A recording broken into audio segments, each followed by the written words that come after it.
நாமெல்லாம் வழிபடக்கூடிய சனிக்கிழமை தோறும் பெருமாள் கோயிலுக்கு போகின்றோம். திறந்தன மாசந்தோறும் நம்முடைய திருப்பதி கோயிலுக்கு போகின்றோம். அப்படிப்பட்ட திருப்பதி வெங்கடாஜலபதியுடைய குழந்தை ராமர் பிறந்த இடத்துக்கு நம்முடைய அயோத்தி ராமர் கோயிலில் ஒரு மிகப்பெரிய கோயிலை கட்டியவர் நமது நரேந்திர மோடி அவர்கள்.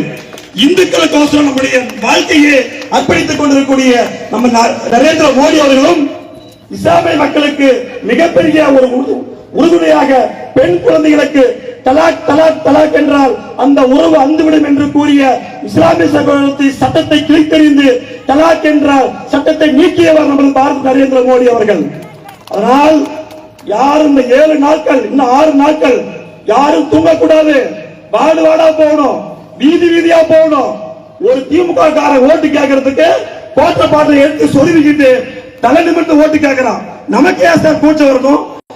22 வருஷம் ஆட்சியில் இருந்து எந்த ஊழலும் செய்யாத மோடிக்கு நம்ம ஏன் ஓட்டு கேட்க கூடாது? எப்படி கேட்கணும்? நெஞ்ச நிமித்தி கேட்கணும். எப்படி கேட்கணும்? நெஞ்ச நிமித்திட்டு ஓட்டு கேட்கணும். ஓட்டு கேட்டு மிகப்பெரிய ஒரு வெற்றியை நம்முடைய அண்ணாதுரை அண்ணனுக்கு வாங்கி கொடுக்கணும் கேட்டுக்கொண்டு நன்றி கூறி விடைபெறுகிறேன். நன்றி, வணக்கம்.